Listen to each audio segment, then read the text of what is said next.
got a younger audience who might not remember Marngrook. Can you tell us about the story? You know, I'm sure it's a longer story, but the story of how Marngrook started and what it was and what it did for the community. Yeah, I first started doing it at 3CR, community radio station, for 12 years.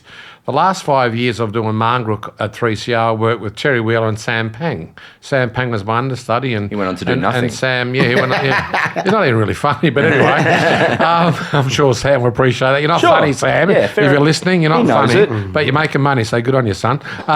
And so...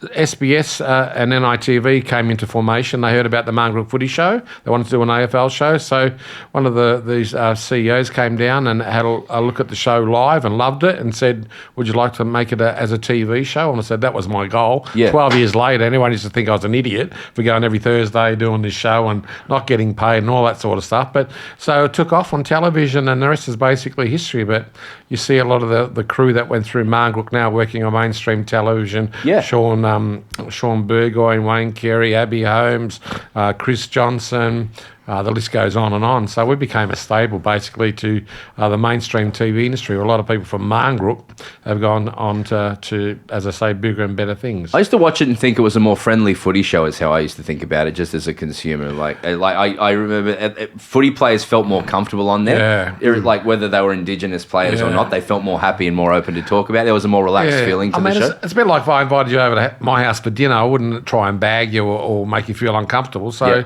we always appreciated that they gave up their time to come on the show. And plus we just wanted to be light-natured and just talk about things that you probably don't know about the players and let them stay on the panel and discuss a game or two. And I think we're always about being respectful to the players. And plus we're just an old-fashioned footy show. Thursday nights people wanted to know who's in, who's out, who's going to win and why. And that was and a bit of music, obviously, at the end of the show. And then we had people like Kev doing Around the Grounds. And, you know, there's a lot of good guests over the years that we had, some of the biggest names in football. So, you know, for people like us, and particularly me and Kev that never played at the highest level, you know, how awesome it was to have people like Jim Steins on the show and Kevin Bartlett's on the panel, Robert Walls is on the panel, and, you know, all these great ex-players and Indigenous stars from the past, you know, Stephen Michaels and the Crackers, and, you know, it was just like a circus. It was such a great feeling to be able to work with all that mob. But like all good things, you know, it's like having a good girlfriend. Eventually it runs out, it comes to a conclusion. And 13 years doing television, that was a pretty good run. Yeah, fair enough. Considering most shows only go about 4 years. So it's had its legacy. Fortunate. Its legacy lives on. Well, the word Marngrook was never known till I started doing the radio show and the footy show. Now there's the Marngrook Cup and there's the Marngrook this, the Marngrook that, and now everyone's an expert on Marngrook all of a sudden. But without the Marngrook Footy Show and without me doing it, the main Marngrook wouldn't even be talked about. That's a really good point. I never thought of that.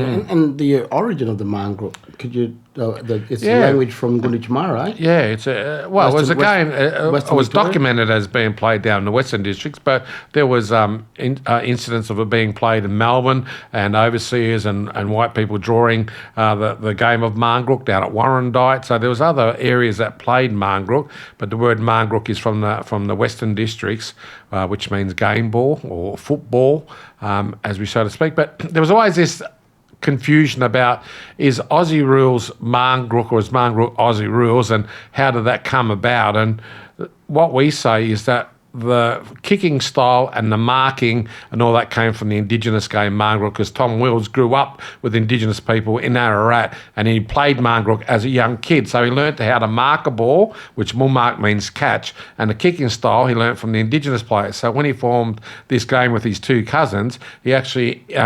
there was a blending of all the different games, rugby, Gaelic football, and he brought that style into the thing. So there's the traits of Marngrook that we see in Australian rules football. So it's not really the exact game of Marngrook with some of the kicking traits and the marking there. And it's in the print of the game, and that's why all our mob, and particularly someone like Kev's son, who's such a star of the game and makes the hard thing look really easy, and people go to watch those sort of superstars that are playing. This is a Grouse House podcast.